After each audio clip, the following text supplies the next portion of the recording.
Okay, picture this. Something absolutely fundamental to our lives, right? Food. Mm. But think about when a key ingredient for growing that food becomes scarce, millions could feel the pinch, maybe without even knowing why. Yeah, it's a silent kind of crisis. Exactly. We're seeing things like huge food import surges in places you might not expect, like Nepal. And it often comes down to chemical fertilizers. Particularly urea, that nitrogen boost plants really need.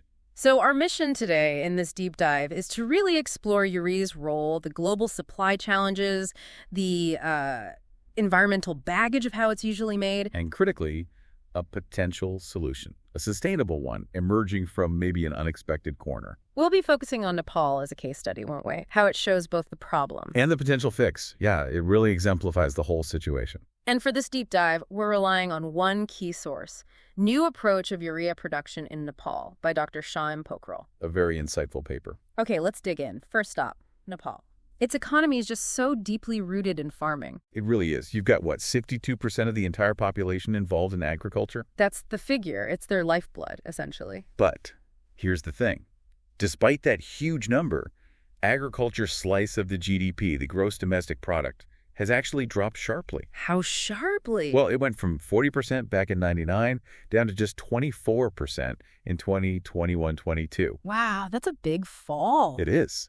And it connects to fewer people farming, too. Back in the 80s, it was like 90% of the population. Now it's down to that 62%. So people are leaving the farms. Seems like it, yeah. A definite shift away. Okay, so that's a dramatic change in just a couple decades. For a country where farming is so fundamental, what's driving this? Why the drift away? Why the shrinking economic contribution? Well, the source really points to low productivity being a major factor, and a big reason for that. Let me guess. Fertilizer. You got it. Farmers often just can't get chemical fertilizers reliably when they need them. Now, sure, other things play a part, like how land is distributed, maybe lack of modern tech. But the core issue often boils down to that basic input, fertilizer availability, or lack thereof. And the situation is tougher for Nepal because they don't make their own. Exactly. Zero domestic chemical fertilizer plants. They rely completely on imports. Okay, so how much do they need versus how much do they actually get? Right, so the annual demand for urea is around 700,000 metric tons. Okay. But in 2022-23, imports only hit about 426,000 tons. So just over half, 53%, roughly. Pretty much. Just a little over half of what they actually need. You can just imagine the knock-on effects of a shortage like that. Oh, absolutely. It directly hits agricultural output. Which then leads to more food imports, I assume. Precisely. There's a concrete example in the source. In 2023, Nepal produced 5.72 million metric tons of paddy. Which sounds like a lot. It is. But they still had to spend an extra $473 million importing paddy just to meet national demand. Almost $500 million. Just gone. Out of the country. Yeah, money that could have been circulating within Nepal's economy. It really shows how, depending on one crucial import, like fertilizer, can turn food security into this huge financial burden. It makes self-reliance seem less like a nice-to-have and more like an economic necessity. Totally. It's environmental and economic. So it's clear how this creates problems for Nepal, but it feels like this issue is bigger than just one country, doesn't it? Oh, definitely. This fertilizer scarcity, especially for urea, it ripples outwards. Urea is the big one globally. Out big. It accounts for something like 62% of all nitrogenous fertilizer used worldwide. Massive share. And demand is growing. Exploding, really. Yeah. Global urea consumption, up over 100 times in the last 40 years. 100-fold. Wow. Yeah. And they project demand will hit 206 million metric tons by 2028. So it's soaring everywhere. So it's not just Nepal facing shortages. Not at all. Yep. Even the big agricultural players struggle. India, for instance, imports about 30% of its urea. From where? Countries like Oman, Qatar, China, huge rice producer, still needs imports from places like Indonesia, Egypt, and the U.S., also a massive producer, but it imports around 6.4 million tons a year.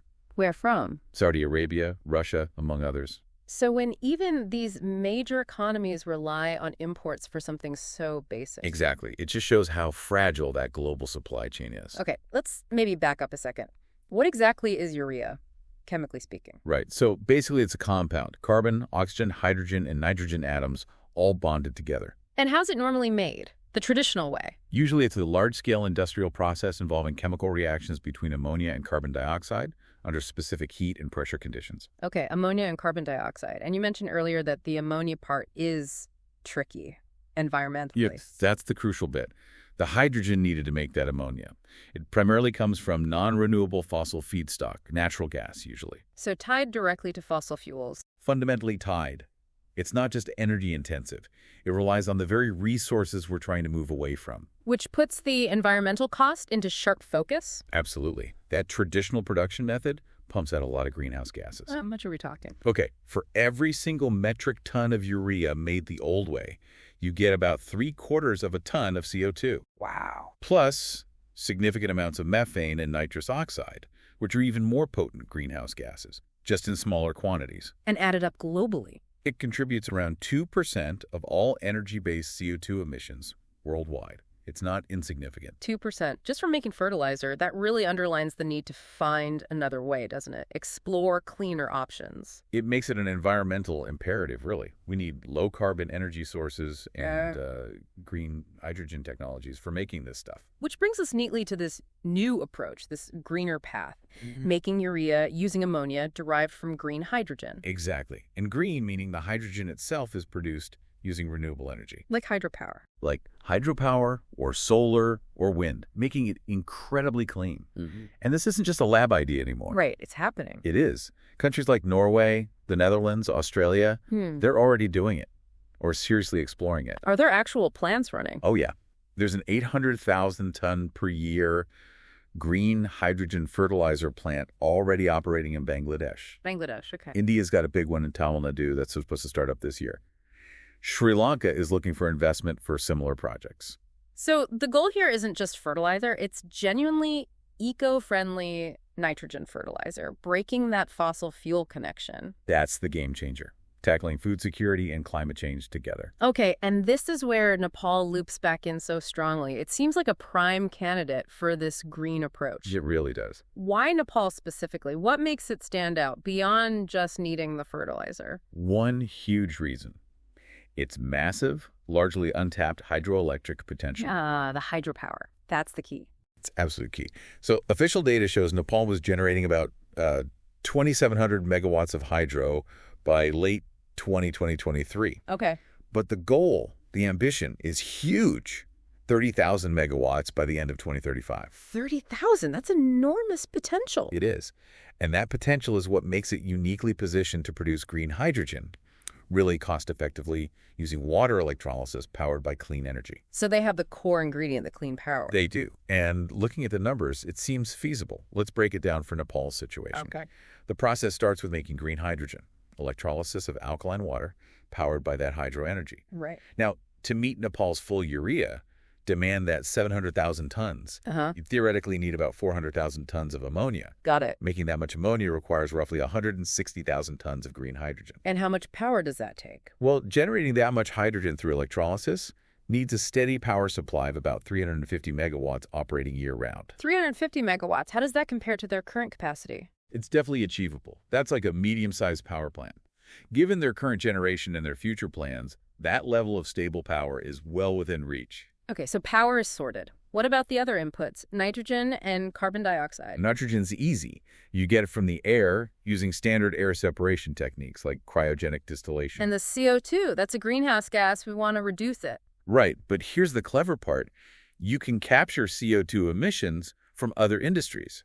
Nepal's cement factories, for example, were emitting about 3.5 million tons of CO2 annually back in 2019. So you capture that waste CO2 and use it to make fertilizer. Exactly. You capture it before it hits the atmosphere and use it as a feedstock. It turns a problem into part of the solution. It really sounds like a closed loop, almost. Very sustainable. It's a very realistic pathway to self-sufficiency for them, not just a pipe dream. And the benefits go way beyond just having enough fertilizer, right? Oh, absolutely. Think about it.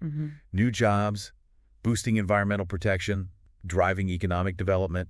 And achieving that crucial self-reliance in food production. That's huge for national security, too. Immense. It touches on so many different positive outcomes. What about the cost, though? Building these green plants must be expensive. It is an investment, no doubt. Costs vary a lot, depends on the scale, technology, but we do have that benchmark from Bangladesh. Their plant, with a capacity over 1 million tons a year, cost about 1.2 billion US dollars. Okay, 1.2 billion for a million tons. Nepal needs less, around 700,000 tons. Right. So logically, a plant size for Nepal's needs should cost proportionally less. Still a major investment, but perhaps more manageable. And is there interest? Are companies or agencies looking to invest in this kind of tech? Definitely. The source highlights quite a bit of international interest. You've got major players like Yara, the Norwegian company, involved in projects in the Netherlands and Australia. Okay. Japanese agencies JICA, HSBC, Bank of Tokyo Mitsubishi were involved in that Bangladesh project. You're right. And a Chinese company, Nanjing Capsum Energy, is working on a green urea plant in India. So the money and the expertise are out there. It's not just theoretical. These are real projects getting funded. Exactly. It shows this is seen as a viable, fundable solution globally. But despite all this potential, the source sounds a note of urgency for Nepal, doesn't it? It really does. The author, Dr. Pokhrel, basically says it's, and I'm quoting loosely here, already too late to start thinking about making policies for these kinds of sustainable projects. Wow, already too late to start thinking. That's quite strong. It implies the time for planning and policy making should have been yesterday. The need is that urgent, both for food security and to keep pace with the global shift. So the underlying message is act now. What happens if they don't act? Well, the longer they delay, the further behind they risk falling. They remain dependent on those volatile, expensive imports, and they miss the boat on building a sustainable, self-reliant future for a critical sector. Right. Okay, so wrapping this up then, this deep dive has really shown, I think, how challenges like food security and climate change are deeply intertwined, especially somewhere like Nepal. Definitely. They're not separate issues. But the exciting part is seeing how a solution like green hydrogen-based urea, leveraging something unique like Nepal's hydro potential, can tackle both problems at once. It's an integrated solution, offers a path to self-reliance, economic growth, and environmental benefits. It's pretty powerful. It really is. Which leads us to our final thought for you, the listener. Considering this soaring global demand for urea we talked about, and the undeniable need to decarbonize industries, how might the success of green urea, if it really takes off in a place like Nepal, act as a catalyst? A catalyst for what? Well, could it spark similar projects all over the world? Could it fundamentally reshape not just global agriculture, but maybe even energy strategies, pushing us towards a truly more sustainable future? Something to think about.